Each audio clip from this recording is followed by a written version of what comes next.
Here's how to add transitions to your recording.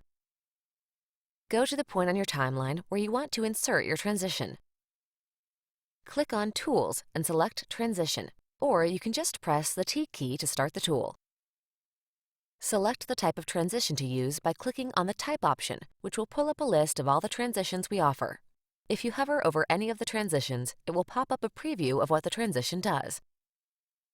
Some of the transitions also support more modifications such as direction, which controls rotation, or if the effect happens inward or outward. Once you select your transition, you can increase or decrease the duration of the transition with these arrow buttons.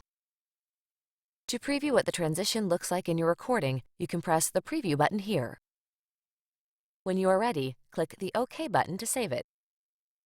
A colored span will show on the timeline where the transition was added. If you want to change or remove the transition, you can seek back to that spot on the timeline, then click this icon and it will bring up a menu to change the transition or remove it completely. If you add a transition at the start or end of your recording, the transition will come in from an empty screen, which will be filled with whatever color you have set up for your canvas here.